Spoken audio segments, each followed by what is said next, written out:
Pak Jokowi ini kan jenius dia politik ya. Kadang-kadang dia berkuda ke Hambalang, tapi kadang-kadang dia juga mengelus-ngelus banteng gitu ya. Jadi canggih nih Pak Jokowi. Apa kata Pak Jokowi? Oke lah, Pak Jokowi luar biasa, kan dia sering bilang begitu tuh. Kofifa ini diinginkan 3 capres. Jadi kalau kemudian Gibran boleh dan dia mengizinkan Gibran masuk, pencitraannya dia rusak tuh. Relawan yang kurang kerjaan menurut saya, yang bersiap untuk menghancurkan Indonesia. Udahlah Pak Jokowi mundur aja lah, maksudnya udah 2 kali periode, selesai, sudah selesai. Sudahlah, jangan ada dinastinya Jokowi lagi di 2024. Jadi kalau dinasti politik itu, selama bapak lo berkuasa, lo jangan maju-maju lah Jack, lo pasti menang soalnya. Dinasti politik jelas-jelas. Belum pernah dilakukan oleh presiden manapun.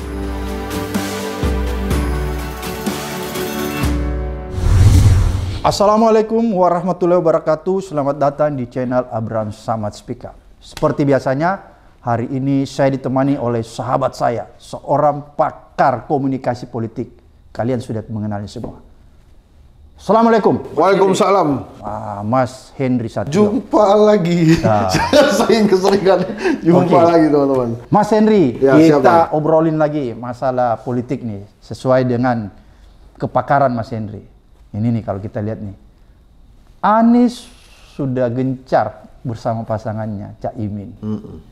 Tapi 2 kontestan lain, yaitu Pak Prabowo dan Pak Ganjar, belum memilih pasangan. Ini ada apa nih Mas Henry? Gini, Mas Ganjar dengan Pak Prabowo itu ada satu variabel yang harus kita hitung dan perhitungkan. Oke. Variabel ini namanya Jokowi. Nah, Pak Jokowi ini kan jenius dia politik ya. Kadang-kadang dia berkuda ke Hambalang, tapi kadang-kadang dia juga mengelus-ngelus banteng gitu ya. Jadi canggih nih Pak Jokowi, sehingga dibiarkan orang ini meraba-raba kira-kira Pak Jokowi ini akan kemana. Tapi keduanya ini berpengaruh atau terpengaruh oleh Pak Jokowi. Jadi Pak Jokowi diharapkan bisa memberikan masukan kira-kira wapresnya siapa. Wabil khusus nih ke Pak Prabowo, itu kelihatannya siapapun yang dikasih oleh Pak Jokowi itu Prabowo iya. Ditelan mentah-mentah? Ditelan mentah-mentah. Pokoknya udah oke lah saya. Kalau misalnya Gibran? Ya pasti dia oke aja. Kaisang? Dia oke lah. Terus terakhir Pak Jokowi bilang, sudahlah jangan anak saya sendiri jadi wakil presiden. Kelihatannya dia oke juga tuh. Karena Prabowo ini ingin menang, Bang Abraham. Jadi orang yang gagal menang, saya nggak bilang kalah lah. Yang gagal menang terus-terusan itu kan... Ini istilah di komunikasi politik ya? Ya, gagal menang. Gagal menang bukan kalah ya? Bukan kalah. Karena kan cuma suaranya aja kurang banyak gitu kan. Itu kan nggak enak ya. Udah 2 kali kalah sama Pak Jokowi. Tapi kalau kemudian Pak Jokowi milih jadi wakilnya Pak Prabowo, menjadi wakil orang yang dia kalahkan 2 kali berturut-turut, itu luar biasa lucunya. Tapi bukankah dalam politik itu tidak ada yang tidak mungkin? Bukan tidak ada yang tidak mungkin, tidak ada yang tidak lucu juga gitu. Rata-rata juga lucu-lucu tuh kalau tidak jadi yang kita pikir tidak mungkin jadi mungkin. Tapi sebelum saya masuk ke sana, mari kita analisa satu-satu. Oke. Prabowo membutuhkan sosok wakil presiden yang bisa mendongkrak suaranya dia, yang pada saat pemilu 2014 dan 2019 dia kalah Jawa Timur dan Jawa Tengah, gitu ya. Jadi dia akan cari orang yang bisa menambah suaranya dia di Jawa Timur atau di Jawa Tengah, atau minimal konsentrasi saja di Jawa Timur. Nah, kalau menggunakan hipotesa itu atau premis itu, maka beberapa nama yang terhadirkan yang dekat dengan Prabowo saat ini adalah Khofifah Indar Parawansa misalnya. Kemudian ada Mahfud MD. Dan ada faktor terakhir yang masuk kemarin, Agus Harimurti Yudhoyono. Yeni Wahid? Nah, mungkin Yeni Wahid. Mungkin Yeni Wahid. Nah, kenapa 4 orang ini penting? Kan Yeni Wahid pilihannya abang tadi kan. Ini kalau abang Jokowi langsung diambil nih sama Prabowo. Nah, karena... Bukan pilihan saya, pilihan netizen. Oh iya. Jadi, pasti Prabowo memikirkan itu. Minimal timnya lah yang memikirkan itu. Tapi Prabowo harus maju. Jadi kalau kemudian ada hal yang mengatakan bahwa Prabowo tidak akan maju, ini pasti yang panik duluan adalah Gerindranya. Karena di surveinya Kedai Kopi, Bang Abraham. Kenapa Anda milih Gerindra? Jawaban pertamanya adalah Prabowo. Jadi kebayang kalau Prabowo nggak maju, Hancur aduh, suara. terjun bebas ini suara Gerindra. Makanya pasti sekitaran Pak Prabowo itu pasti kasih masukan gimana caranya dia maju. Harus maju. Jadi misalnya bahasa politiknya, Pak Bapak harus maju Pak, Bapak menang Pak kali ini Pak. Bapak maju aja. Atau misalnya, Bapak tuh sehat kok. Siapa bilang Bapak sakit? Bapak sehat luar biasa, gagah masih maju Pak. Pasti akan begitu-begitu. Kenapa? Karena kalau sampai Pak Prabowo memutuskan tidak maju, runyam Gerindranya. Mungkin nggak Pak Prabowo memutuskan tiba-tiba nggak maju? Nggak mungkin. Mungkin Bang. Kenapa? Bila Pak Jokowi tidak memberikan dukungan. Misalnya, kita berandai nih, kalau Pak Jokowi tiba-tiba memberikan dukungan ke Pak Ganjar, langsung Prabowo mundur. Langsung Prabowo mundur. Ini analisis politiknya Mas Henry ya. Tapi saya tidak yakin Pak Jokowi akan langsung memutuskan tidak mendukung. Karena dia sudah berkali-kali bilang, ini yang saya dukung, ini saya dukung. Kali ini jatahnya Prabowo, segala macam gitu kan. Ini saya juga meyakini ujung-ujungnya Pak Jokowi akan ke Ganjar. Tapi itu nanti ke Ganjar ya, ini kita ngomongin Prabowo dulu. Kalau kemudian Pak Prabowo, tiba-tiba Pak Jokowi mengatakan secara langsung, Pak Prabowo, selamat berjuang, saya akan bersama Ibu Mega, bersama mendukung Pak Ganjar. Itu mungkin ya, Pak Prabowo itu akan goyah juga. Karena yang dia inginkan, kalau kita lihat sepanjang 2019 sampai 2023 hari ini, yang dia inginkan adalah dukungan seorang Jokowi. Karena dia memahami Jokowi punya segala kekuatan untuk membuat dirinya menang. Makanya nggak apa-apa ketemu Pak Jokowi, hormat. Dia punya attitude luar biasa ke Pak Jokowi. Apa kata Pak Jokowi? Oke lah, Pak Jokowi luar biasa, kan dia sering bilang begitu tuh. Pak Jokowi itu seorang nasionalis, gitu. Itu dia menetapkan dirinya sebagai sosok yang perlu dibantu oleh Pak Jokowi dalam hal ini. Jadi dukungan Pak Jokowi ini nomor satu buat Pak Prabowo. Jadi menurut saya lingkarannya Pak Prabowo, kalau ingin memastikan Pak Prabowo maju, pastikan Jokowi tetap mendukung Prabowo. Minimal ada image ke sana. Nah itu. Jadi Pak Prabowo ini sekali lagi akan memberikan atau akan menentukan cawapresnya based on dari keputusannya Pak Jokowi. Misalnya Khofifah. Nah ini Khofifah ini menarik juga. Khofifah ini diinginkan 3 capres. Berarti magnet elektoralnya kuat ya? Jawa Timur. Dan dia menjadi ketua Fatayat NU ke-4 kali. 4 kali loh. Berarti basis masanya kuat. Dahsyat sekali. Makanya diinginkan. Belum lagi suara perempuan, gitu kan? Saya potong dulu di Khofifah. Apakah kalau antara Khofifah dan Caimin, mana yang lebih kuat di basis NU? Mana yang lebih kuat basis NU? Basis PKB paling kuat Caimin. Basis NU yang saya tanya. 50-50 saja. Itu paling aman. Seperti Bang Abraham menjawab pertanyaan-pertanyaan saya kemarin kan? Gitu ya. Oke. Jadi begini, kembali ke Khofifah. Khofifah akan mengiyakan bila Jokowi perintahkan. Karena Khofifah ini orangnya Jokowi tulen. Dia jadi menteri sosial, kemudian quote and quote ya, ditugaskan oleh Pak Jokowi menjadi gubernur di Jawa Timur, gitu, dan menang. Kali pertamanya setelah 3 kali. Zamannya Pak SBY kalah terus. Begitu zaman Jokowi dia berhasil. Nah alasannya dia kan salah satunya yang saya dengar, saya ingin tetap berkonsentrasi untuk Jawa Timur. Oh mudah, secara timeline memungkinkan. Kalaupun nanti kalah, masih bisa maju lagi sebagai gubernur Jawa Timur, karena kan pilkadanya November. Nah, Khofifah ini menarik. Makanya ada isu juga Ganjar juga menginginkannya, Mas Anies juga menginginkan itu. Tapi kan Mas Anies sudah selesai. Sudah selesai. Nah, sekarang Khofifah ini menjadi unggulan pertama. Jangan dulu, di Mas Anies dia menolak ya? Dia menolak, karena memang kan Jokowi nggak ke sana. Kan mudah saja. Jadi sekarang enggak, maksudnya Khofifah menolak tawaran Mas Anies. Karena Mas Anies kan, ya Jokowi secara kasat mata terlihat dia adanya di Prabowo atau di Ganjar. Okay. Tapi sekarang dia masih menunggu. Itu yang pertama. Khofifah karena pegang Jawa Timur, punya basis massa yang luar biasa terutama Fatayat, dan bisa jadi sangat mungkin menjadi satu-satunya kontestan yang paling cantik nanti pada saat 2024. Ya karena satu-satunya perempuan. Satu-satunya perempuan. Nah kemudian siapa orang kedua yang memungkinkan? Kalau tadi kita bicara tentang meningkatkan suara di Jawa Timur atau Jawa Tengah, sangat mungkin Mahfud MD. Nah ini mungkin juga Mahfud MD. Basisnya di mana? Dia punya basis di Jawa Timur, mungkin Madura, tapi dia disukai sebagai menteri Pak Jokowi. Populer. Disukai sama Jokowi, terus kalau nggak disukai oleh rakyat gimana? Nah, populer minimal. Minimal dia populer, tapi dia pasti punya basis massa juga. Oke. Nah, ini pasti dipertimbangkan. Nah, kemudian Erick Thohir. Nah, ini Erick Thohir ini menarik. Orang NU tapi didorong oleh PAN. Ya kan? Ini kan dia baru masuk Banser. NU kan? Tapi didorong oleh PAN. Nah, itu juga tergantung. Nah, ini terakhir yang saya dengar kabar, Bang. Yeni Wahid kalau nggak mau jadi cawapresnya Pak Prabowo, itu dipersiapkan jadi ketua tim pemenangan. Menurut saya agak kurang oke nih kalau Kofifa ditempatkan sebagai tim pemenangan, karena kan dia gubernur ya.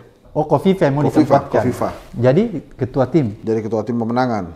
Jadi nanti mungkin yang mendampingi Pak Prabowo, kan ada satu nama lagi yang belum saya sebutkan, Gibran Rakabuming Raka tadi itu. Ya.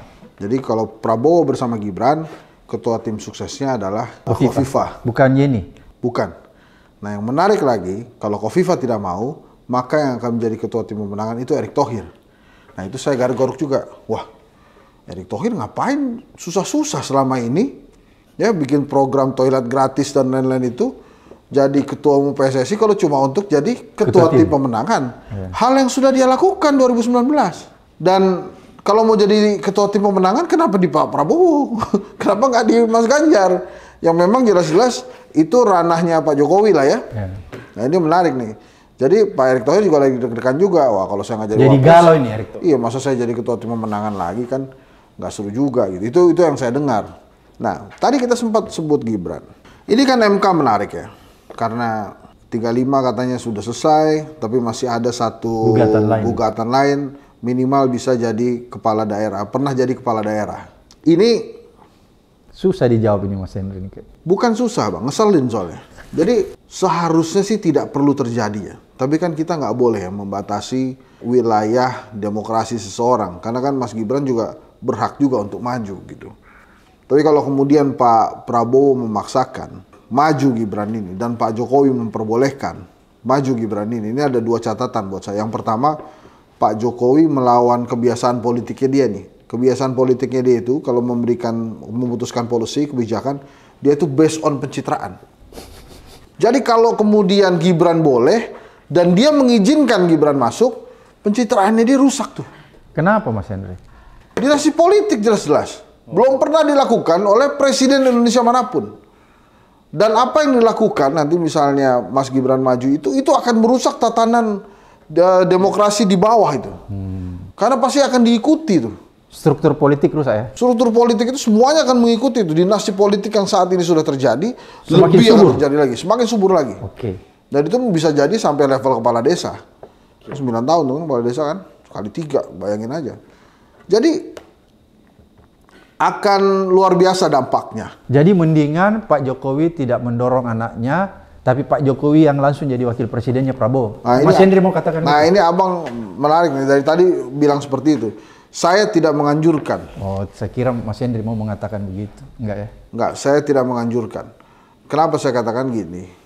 Kalau misalnya ada sekelompok orang, ya biarin aja Bang. relawannya. Cuma, itu kan relawan yang kurang kerjaan menurut saya. Yang bersiap untuk menghancurkan Indonesia. Saya katakan begitu. Kenapa? Indonesia tidak pernah kehabisan pemimpin, Bang. Jokowi seorang pemimpin yang bagus. Seorang pemimpin yang luar biasa. Tapi dia tidak hebat. Bila masih menginginkan ego pribadinya memimpin Indonesia dan tidak berpegang teguh pada sistem demokrasi yang membesarkan dia. Sistem demokrasi yang membesarkan dia. Jadi kalau kemudian Pak Jokowi maju lagi, boleh nggak? Ya sebaiknya tidak ya. Dan di undang-undang, saya bukan ahli ya Bang, bukan ahli hukum tata negara.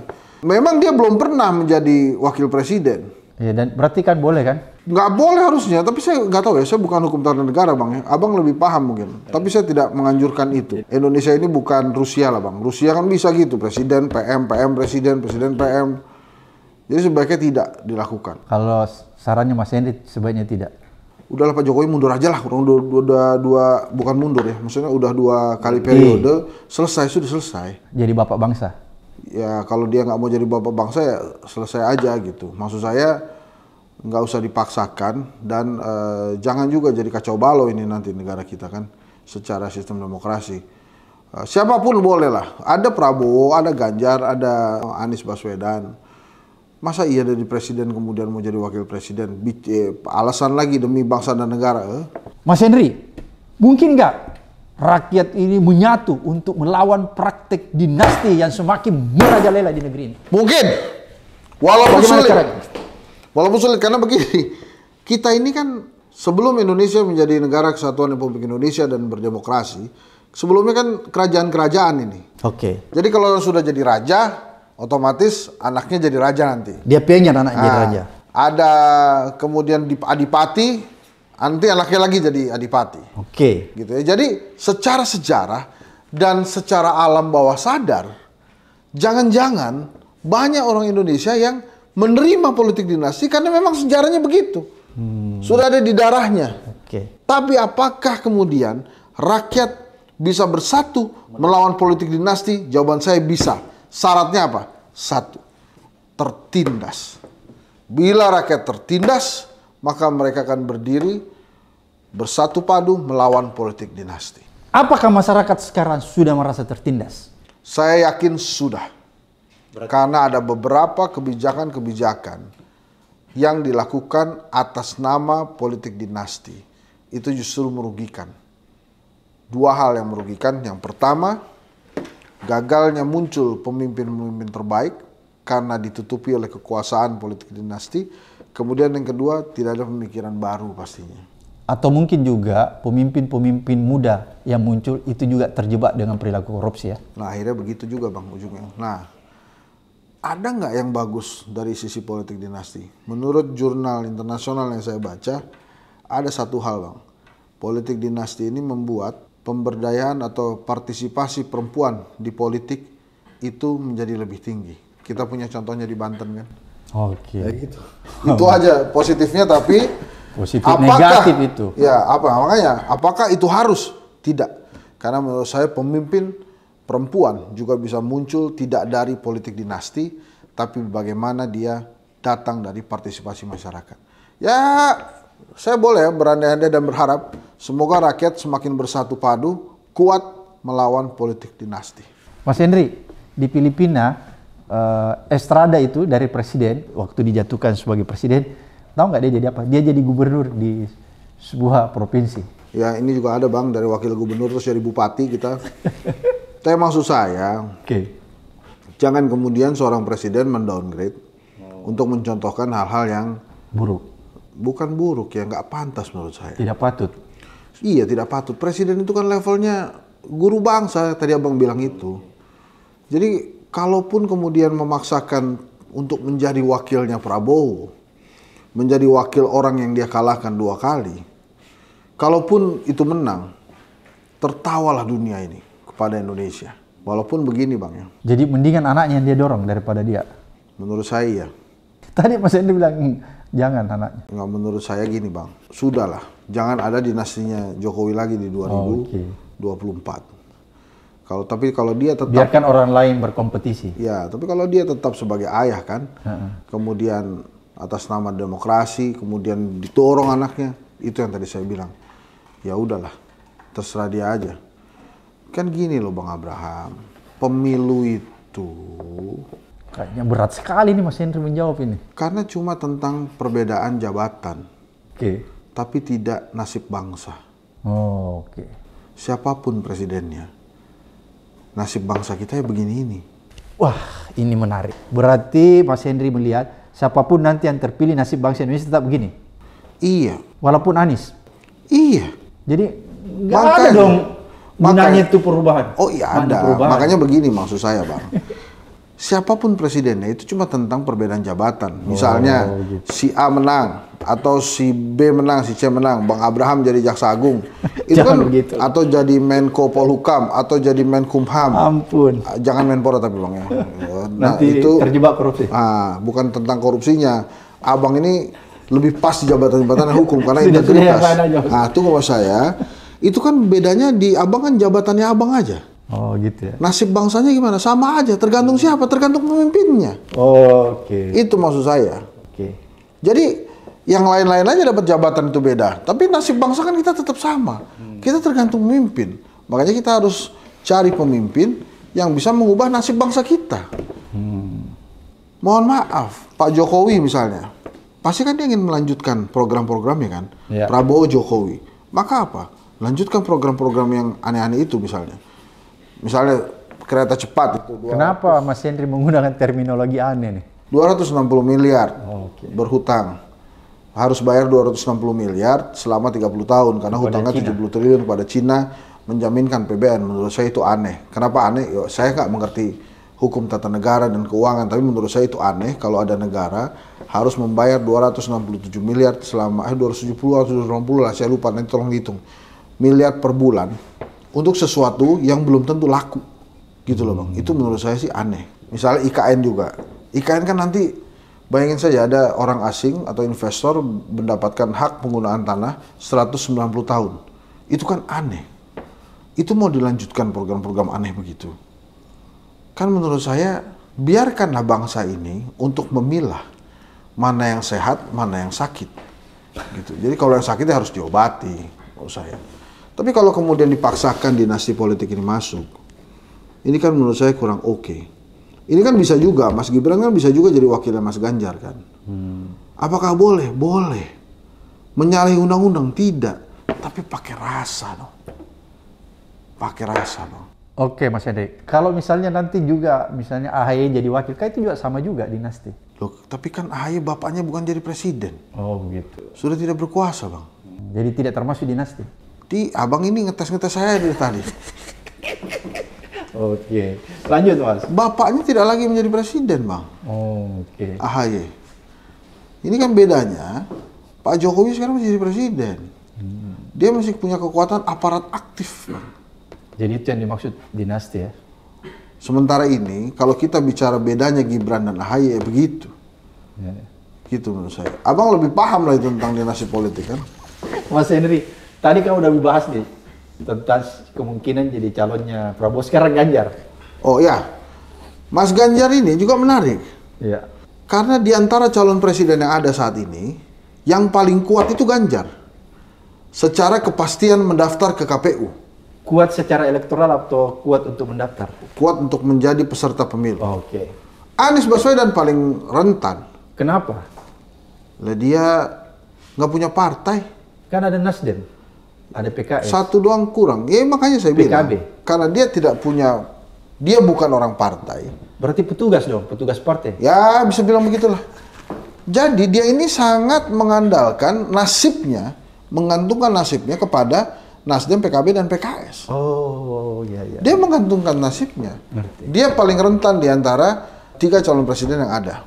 Oke. Makanya waktu dia bilang, kami akan mendaftar di hari pertama. Ya iya harus. Terus kalau mau nanti memberikan kesempatan orang untuk Lari. mengganggu-ganggu supaya lari nggak bisa daftar. Makanya saya sering katakan, kalau perlu, bila loket KPU buka jam 8 pagi, jam 7 pagi sudah di situ. Sudah di halaman KPU, sudah siap itu dengan map dan lain-lain. Karena memang dia harus daftar pertama sebagai calon presiden yang paling rentan. Jadi itu dimengerti. Jangan dia kemudian ikut-ikutan.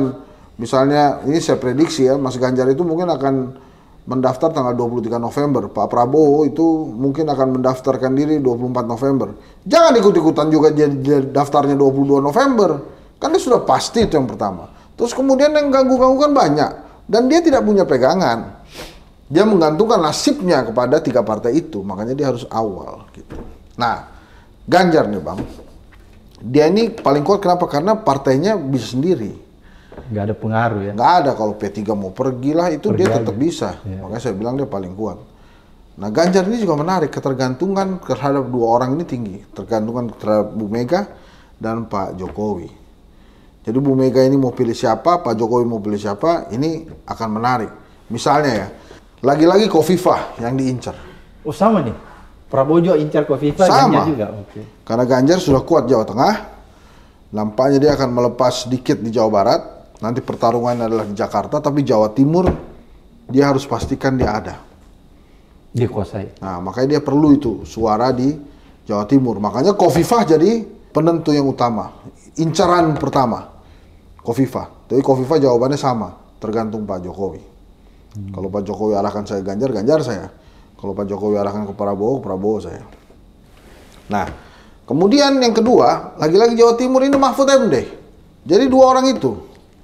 Apakah Sandi masuk? Nah, ini yang saya sudah pernah bilang kan, Ibu Mega tuh biasanya cari calon wakil presiden itu yang nggak bisa, yang agak senior. bukan, yang nggak bisa melawan jagoannya nanti di periode kedua. Kalau misalnya Ganjar menang di periode kedua nih, wakilnya Ganjar yang di periode pertama ini nggak mungkin nyalon gitu, nggak mau nyalon. Artinya orang sudah tua ya? Ya, udah senior lah. Nggak Atau memang secara kenyataan misalnya Ibu Kofifa. Bu Kofifa kan dengan segala hormat memang agak sulit seorang perempuan saat ini ya maju sebagai calon presiden gitu ya. Pak Mahfud juga mungkin deg-degan karena dengan premis yang tadi dia mungkin nggak dipilih. Karena bisa jadi dia periode kedua mencalonkan diri, atau Sandi Uno misalnya mencalonkan diri juga. Tapi ada beberapa kuda hitam. Ma'ruf Kiai Ma'ruf Amin masih mungkin ya? masih mungkin karena baru sekali, dan kemarin terlihat Ibu Mega bergandengan tangan dengan Kiai Ma'ruf. Waktu acara Rakernas PDI Perjuangan pada saat usai mengunjungi pameran-pameran, terlihat itu menggandeng. Jadi artinya Dia memegang ya tangan. iya, jadi artinya memang hubungannya baik sekali. Harmonis ya? Nah, yang kedua, ini sempat mencuat Basuki Hadimulyono, Menteri PUPR. Iya. Tapi kan tidak punya basis massa itu. Tapi kalau dilihat dari approval rating Pak Jokowi, kepuasan publik Pak Jokowi itu kan ada dua, infrastruktur dan bansos. Jadi sangat mungkin ini kalau untuk melanjutkan beberapa program yang tadi saya bilang lucu-lucu itu sangat mungkin Basuki bisa meneruskan itu. Iya. Nama ketiga sama juga, kuda hitamnya ini adalah Gibran Raka Buming Raka, karena sebagai kader PDI Perjuangan ya lebih mudah hitungannya buat Gibran berpasangan dengan Ganjar daripada dengan Pak Prabowo. Karena kalau dengan Pak Prabowo, Gibran harus keluar dulu dari PDI Perjuangan, dan ini semakin membuat marah ya orang-orang yang masih menjunjung tinggi tentang bagaimana rasa berterima kasih dan loyalitas gitu. Kan banyak kan warga negara kita, rakyat kita tuh yang harusnya berterima kasih lah gitu kan, jangan keluar-keluar. Sebetulnya ada satu nama lagi yang bisa saja tapi kecil sekali, itu Budi Gunawan. Jadi wakilnya Gibran. Jadi itu Bang nama-namanya Bang. Jadi Abang mau ngetes saya lagi dinasti politik. Jadi kalau dinasti politik itu, selama bapak lo berkuasa, lo jangan maju-maju lah Jack, lo pasti menang soalnya. Apapun lah alasannya, mau demokrasi, mau apa kayak mau apa, nggak mungkin lah. Jadi kalau AHY bukan dinasti ya? AHY dinasti politik ya, tapi case-nya berbeda. Karena bapaknya tidak lagi menjabat sebagai presiden. Jadi bisa dipahami, gitu maksudnya? Bisa dimaklumi. Oh maklumnya Bu. Oh, oke. Nah, dan dinasti politiknya AHY itu kan baru terjadi di Demokrat, tapi mengalami juga sebuah tahapan-tahapan proses. Puan begitu juga, dari bawah dia. Kalau Puan bukan dinasti karena dia dari bawah. Oh, gini Bang, kita harus mendefinisikan dulu definisi dinasti politik itu.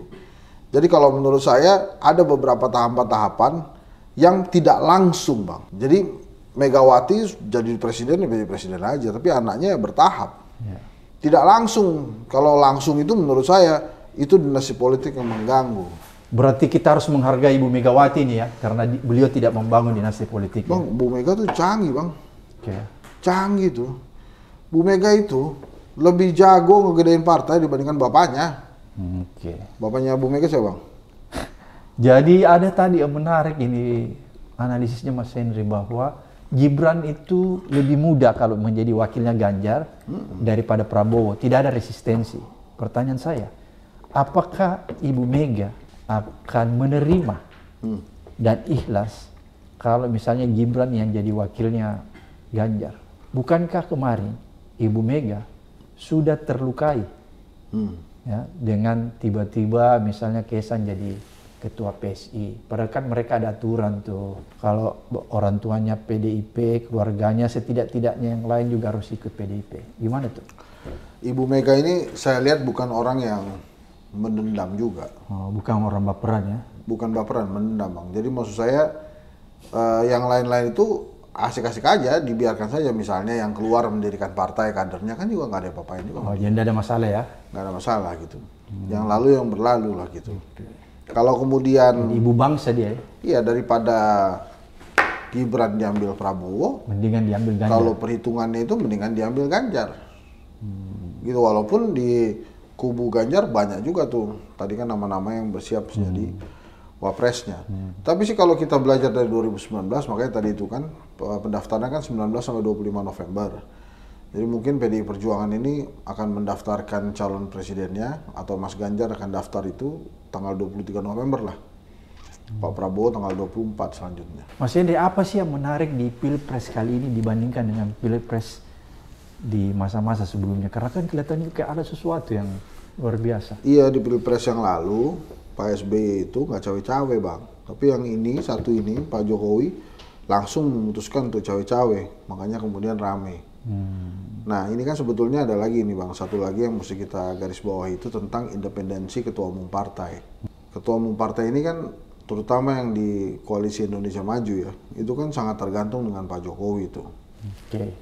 Sehingga apa? Sosok orang yang partainya memiliki elektabilitas tinggi seperti Erlangga Hartarto itu tidak berani dia langsung terang-terangan meminta kepada Pak Prabowo, kalau saya tidak jadi wapres, saya pindah ke koalisinya Ganjar, atau kalau saya tidak jadi wapres, saya pindah mendukung Anies Baswedan. Nggak berani terang-terangan seperti itu. Kenapa nggak berani, Mas? Faktor Pak Jokowi. Dan kebetulan kan Erlangga memang anak buah Jokowi. Berarti Pak Jokowi ini kuat sekali ya di akhir masa jabatan. Kan biasa begini, orang di akhir-akhir masa jabatan itu kekuatannya sudah mulai berkurang. Orang sudah mulai berpaling. Ada yang tidak berkurang, Bang. Apa itu? Kekuatannya. Kekuatan aparat. Aparat itu atasnya ya kan presiden, Bang. Iya, tapi kan presiden sebelumnya juga mengalami itu, tapi kekuatannya berkurang. Kok Jokowi nggak berkurang? Karena presiden sebelumnya kan sudah tidak mau cawe-cawe, Bang. Ya, ini kan jelas-jelas ya mau cawe-cawe. Jadi makanya tadi saya katakan, Jokowi ini seorang presiden yang jenius. Jenius ya? Karena dengan kesederhanaannya tidak ada yang pernah menyangka Gibran di Solo, Bobi di Medan, Kaisang di PSI. Terus kemudian dia punya kekuatan yang luar biasa, dukungan polisi, tentara, KPK, jaksa yang luar biasa. Jadi ini orang jenius. Menurut saya, kejeniusan Soeharto itu nggak ada apa-apanya. Ya, karena Soeharto sabar, nunggu dulu sampai puluhan tahun, 30 tahun, baru dia melakukan manuver-manuver yang tadi abang sebut-sebut tentang dinasti politik. Pak Jokowi sebentar saja, tapi canggih, nggak ada yang pernah menyangka. Boleh nggak? Boleh. Nggak melanggar undang-undang kok. Iya. Silakan aja. Nah itu masalah rasa tadi bang. Saya sih. Jadi berarti itu perbedaannya dengan Pilpres di masa lalu ya? Ya. Bang, satu lagi ya. Tadi tuh saya lagi-lagi tertarik dengan, karena abang berkali-kali menyebut tentang dinasti politik. Dinasti politik ini tidak disukai pada saat atasnya itu, bapaknya, itu menjabat bang. Soalnya waktu itu kan kita sempat punya aturan, nggak boleh langsung, jadi harus satu periode kosong dulu. Harus ada jeda waktu. Nah, baru maju. Nah, ini kan sekarang diperbolehkan terus. Ya, MK sudah... Nah, mau tidak mau, suka atau tidak suka, pasti orang akan melihat bapaknya yang berkuasa. Jadi kalau kemudian, ini mohon maaf juga, Mas Gibran saya tahu punya kualitas. Mas Gibran punya kualitas, Mas Kaisang punya kualitas, Bang Bobi punya kualitas. Tapi kecil kemungkinannya bila ayahanda tidak membantu. Kita kan sama-sama ayah kan, pasti sedikit banyak lah kita bantu lah. Menyayangi anak ya? Iya, sayangin anak dong, sayang anak. Jadi maksud saya wajar ya? Wajar gimana bang? Wajar bapak itu menyayangi anak kan? Iya wajar bang, wajar. Jadi memang semestinya tidak. Jadi memang Pak Jokowi ini agak istimewanya karena dia sangat menyayangi anak. Kemudian dia juga sangat menyayangi negeri ini, sampai dia berpikiran kalau bukan saya ini nggak bisa nih. Dan itu wajar ya? Yang mana nih wajar? Kan tadi Mas Henry bilang menyayangi anak wajar. Wajar sebetulnya, tapi kalau sudah jadi pemimpin kan sebaiknya berpikir lagi. Ada aturan ya? Iya, ini enak nih bang. Iya, silakan. Cincaunya nih. Jadi begitu ya Mas Henry ya? Jadi itu yang membedakan dengan pertarungan Pilpres sebelumnya ya? Iya. Tapi apakah ada kejutan yang mungkin di luar prediksi publik tentang hasil Pilpres nanti kalau menurut Mas Henry? Kejutan sih pasti ada, bahkan sampai hari ini kan seliweran koalisi aja kan pada belum ajak tuh. Jadi saya bilang misalnya kalau para ketum parpol independen ini koalisi-koalisi ini bisa beda-beda juga. Misalnya bila Pak Prabowo nanti tidak memilih Erick Thohir, apakah PAN masih berada di sana? Gitu kan? Apabila kemudian Golkar misalnya sama sekali tidak dianggap gitu ya, apakah Golkar tetap di sana? Sama juga dengan P3, sama juga dengan Nasdem, sama juga dengan PKB. Jadi menurut saya ini belum usai memang sampai ada penetapan KPU. Kenapa saya bilang belum usai? Isu masih berseliweran sana sini. Prabowo Ganjar misalnya, Ganjar Prabowo atau Ganjar Anies gitu ya, itu kan masih berseliweran kemana aja. Pada saat orang mengatakan misalnya, wah ini bisa saja Mas Anies ini jadi wakilnya Ganjar. Itu kan orang yang tidak memperhatikan sosok Caimin. Caimin udah benar-benar jadi wapresnya, kemudian kok dikecilkan. Tapi kenapa wacana itu masih ada? Berarti orang memandang enteng ya Caimin? Bukan memandang enteng Caimin, meremehkan. Bukan meremehkan Caimin. Tapi orang-orang ini berpendapat ya, seolah-olah ya Anies itu bisa diatur, Caimin itu bisa diatur, Nasdem tidak berkomitmen, PKB tidak berkomitmen, PKS tidak berkomitmen. Jadi seolah-olah begitu. Tapi faktanya memang begitu? Atau tidak, kan sampai saat ini kan komitmennya kuat. Gitu. Tapi maksud saya, wacana itu bisa muncul, itu kan menurut saya aneh dalam rangka Pilpres yang hanya satu putaran karena budgetnya cuma satu putaran. Jadi orang pikir, oh ini Prabowo Ganjar lawan Anies Muhaimin atau Ganjar Prabowo lawan Anies Muhaimin atau Ganjar Anies lawan Prabowo Gibran misalnya. Itu kan andai-andai yang menurut saya tuh aneh, lucu-lucu lah. Oke, kalau begitu berarti analisis Mas Henry tetap meyakini 3 pasang nih nanti? Atau 2 seperti tadi? Harusnya 3 pasang, Bang. Harusnya 3 pasang. Prediksi, Mas Henry, prediksi ya. Berdasarkan kekuatan politik. Jangan 3 pasang. 3 pasang. 3 pasang. Oke. Jadi bukan 2 ya? Bukan 2. Jadi kalaupun 2, ya saya mohon maaf lah. Karena saya tidak mungkin menyampingkan rasa subjektivitas saya yang menginginkan 3 pasang rather than 2 pasang. Anies Caimin pasti? Anies Caimin pasti per hari ini ya. Dan saya meyakini itu akan jadi. Coba Bang. Kalau kemudian harus 2 pasang dipaksakan gitu ya. Para dewa-dewa politik kita ini kan katanya kan kingmakernya ini 2 orang aja. Ibu Mega atau Pak Jokowi. Saya bilang kingmaker aja lah. Nah, kemudian ada satu lagi kan Pak Surya Paloh. Bila kemudian Pak Surya, Ibu Mega, Pak Jokowi bertemu lah. Kemudian seperti abang bicara tadi, demi bangsa dan negara, kita buatlah ini jadi 2 pasang. Mudah-mudahan itu tidak terjadi Bang. Karena kalau itu terjadi melukai perasaan keadilan masyarakat, kira-kira gitu.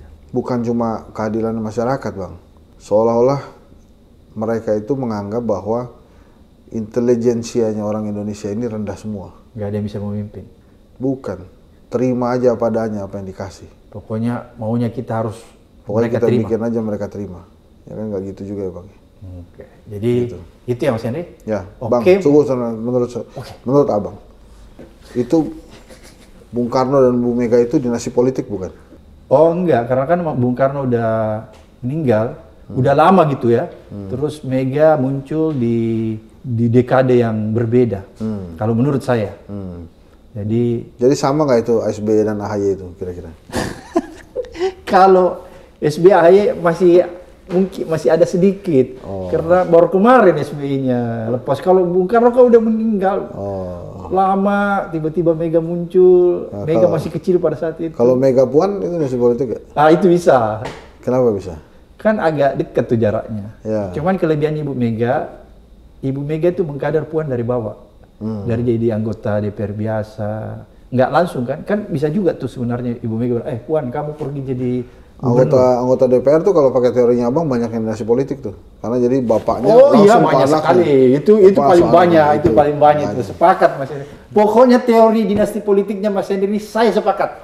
Jadi apa Bang yang membuat supaya dinasti politik ini tidak ada lagi? Sulit kelihatannya Bang. Karena aturan tadi, mungkin. Karena aturan. Pernah kan aturan dibuat, tapi kan dieliminir lagi. Siapa Bang yang zamannya Hamdan Zulfa kalau ingat saya. Tapi kan kemudian dianulir lagi lewat judicial review. Iya itu, zamannya Hamdan Zulfa itu menyetujui kalau saya tidak salah. Sebenarnya kalau aturannya jelas, saya pikir tidak akan berlangsung. Misalnya harus ada aturan jeda waktu. Ya, itu penting menurut saya jeda waktu. Karena apapun yang terjadi, seorang ayah pasti akan menyayangi anaknya. Seorang ibu pasti juga akan menyayangi anaknya. Seorang suami akan menyayangi istrinya. Jadi kalau kelihatannya, wah saya ini sudah mau selesai jadi bupati, istri saya kelihatannya ini tidak ada kerja. Saya karena sayang sama dia, saya mau kasih dia kerja sebagai bupati juga. Atau jadi wakil bupati. Nah itulah kira-kira. Nah itu jangan terjadi begitu ya. Karena sayang itu kan sudah jadi apa ya. Tapi kalau rasa sayang kemudian dijadikan alasan untuk melakukan dinasti politik ya. Merusak demokrasi. Gitu Bang ya. Terima kasih Mas Henry atas pencerahan nih, edukasinya. Agar masyarakat paham betul apa yang sedang terjadi. Terima kasih juga di negeri kita. Bang Abraham atas pertanyaan-pertanyaan sulitnya. Sampai ketemu di episode berikutnya di Abraham Samad Speak Up.